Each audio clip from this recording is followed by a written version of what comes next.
Hello, so welcome back to the third part of my little mini-series here on perimenopause, menopause and post-menopause. And there have just been so many questions, I'm sure you've seen in the comments here on YouTube, and I'm just going to pick up on a few of those in this little section. I'm going to talk a bit about the age. Lots of questions about what age you can start, what age you can't start, how long you can take it for, all of those kinds of things related to age and time of life.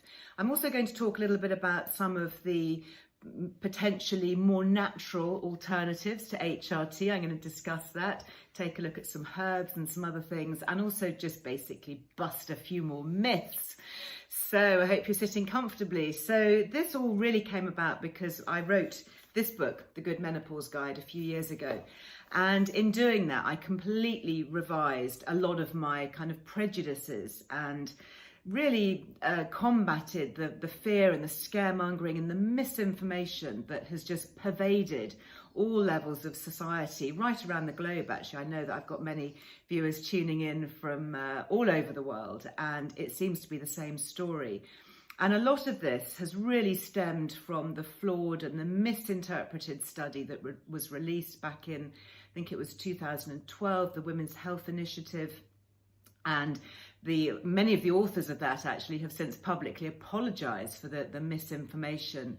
And still there is this massive stigma about menopause and about the help and safety for things like HRT. So let's get straight into that, okay?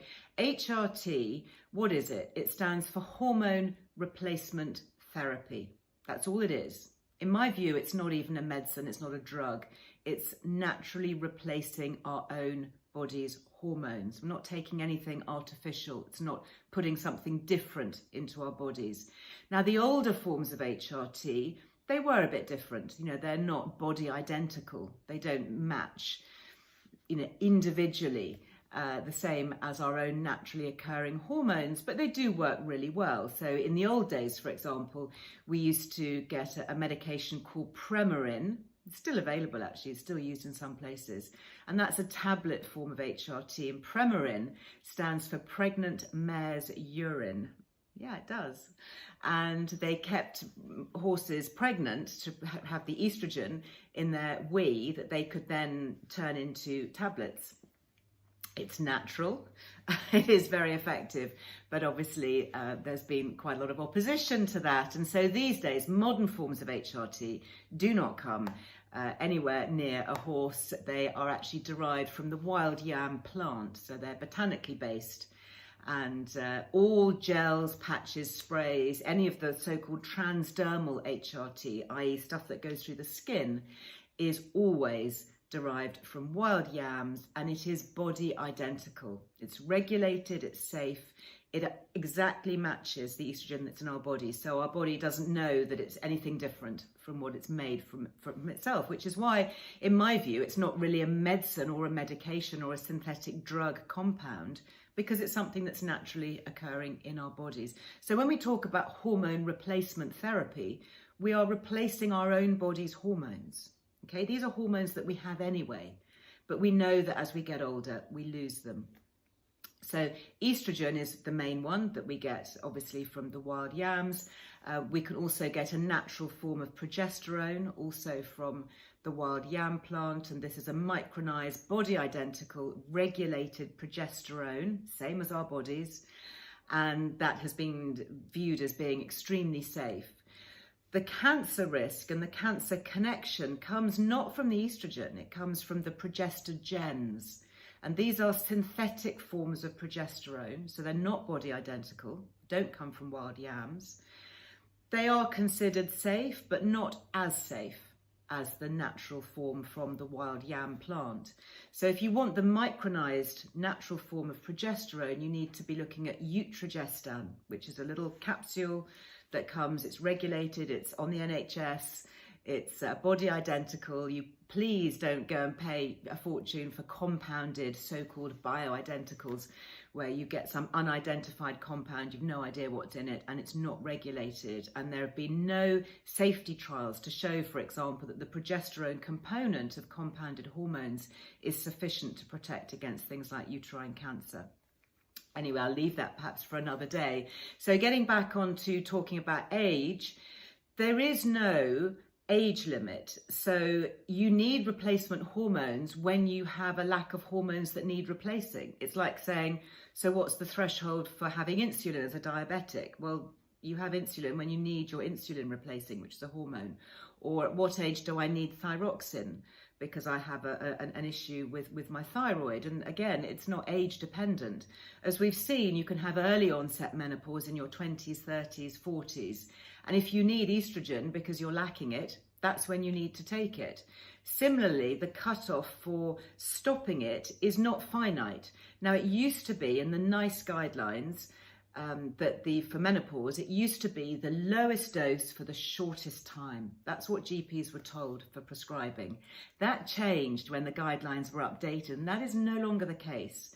So if your GP says to you, well, it has to be the lowest dose for the shortest time, you push back on that, because that absolutely is not the case. And some women find that because their estrogen levels fluctuate, they might need more estrogen at times than others. So it's not just a case of one size fits all, take this low dose and you can only have it for 5 years, or you must stop at the age of 50 or 60. So the NICE guidelines are very clear that HRT should be considered for women with symptoms up until the age of 60. But 60 is not the absolute cutoff. It doesn't mean that you can't have it over the age of 60. It just means that it's perhaps a little bit more of an involved conversation with your GP. So there is no upper age limit. You don't have to stop taking it at a certain time. I've had real horror stories on my messages and on the comments here saying that, it's the surgery's practice to only give it until the age of 60, or to only give it for 5 years. Well, I don't know where these guidelines come from, because they're certainly not written into the NICE guidelines. The NICE guidelines are very clear.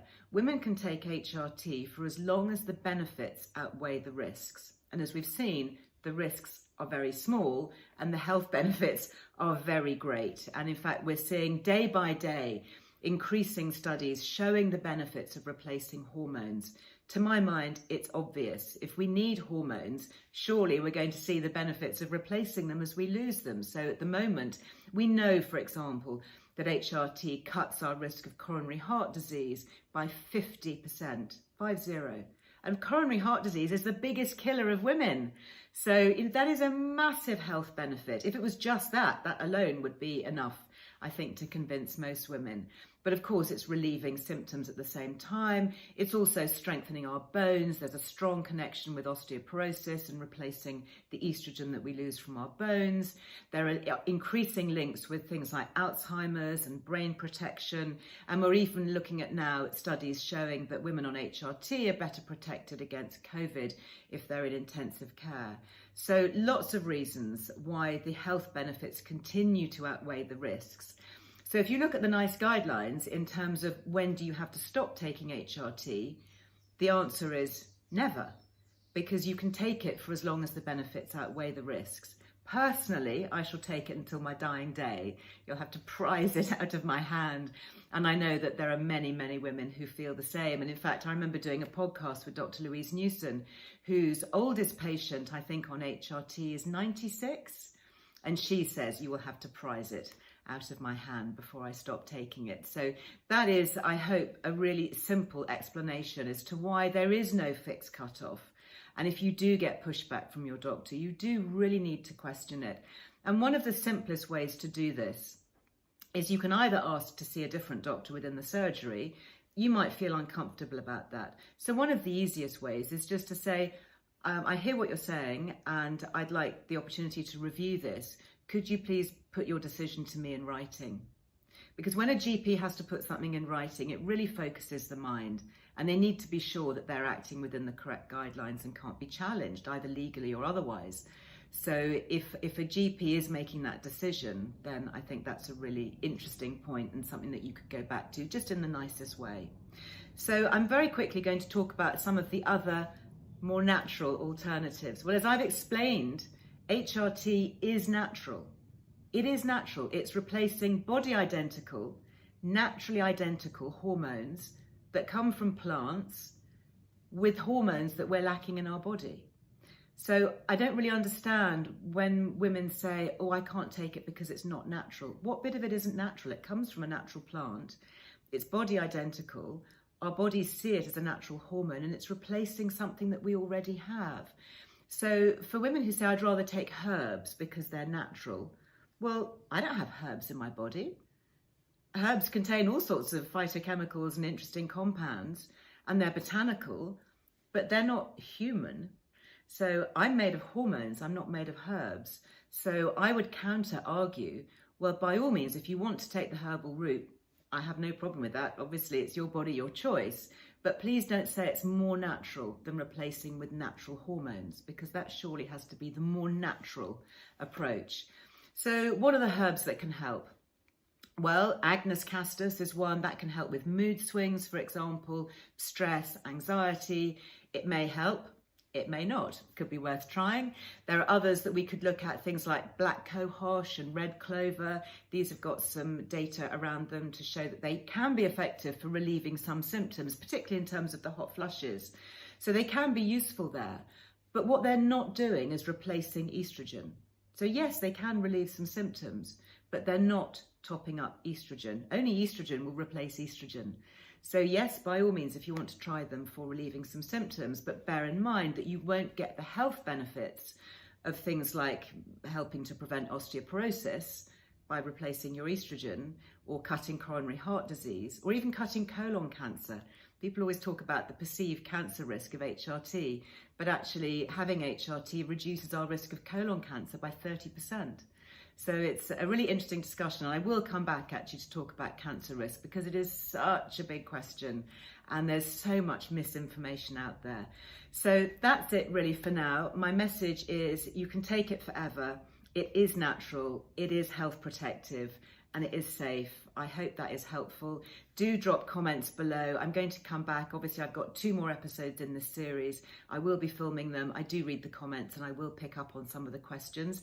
If you want more information, obviously go to lizearlewellbeing.com. There's a whole mass of free resources there. There's a whole section called Healthy Menopause. I mentioned in the last episode the Green's Climacteric Scale. You can print that out. You can download that. There's lots of good information there.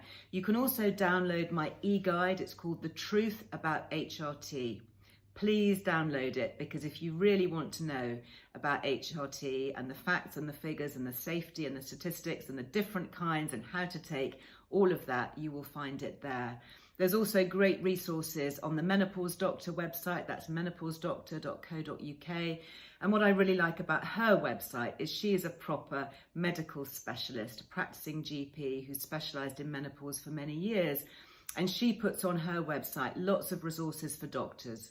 So she's got training programs that are run for doctors and medics and practice nurses. She's also got prescribing guidelines, which are really helpful. So if you want to talk to your GP about different types of HRT that might be prescribed, or your GP's unsure, and let's face it, if they haven't been trained, then they're going to need a little bit of guidance, and they're obviously going to want to go to a properly qualified, well-referenced and evidence-based source, and that is a really helpful, specific section of her website designed for GPs. So again, if you're getting pushback from your GP who's not really aware of the facts and the information, it's a great resource to be able to share with them. They don't necessarily want to listen to me as a layperson, but they will hopefully listen to another medical specialist. So that's it for now. Thank you very much for tuning in. Thank you for all your likes and your shares and your subscriptions to this channel. It's really appreciated. Let's share this good news. Let's please share the word and get some better healthcare for all midlife women for now and the future.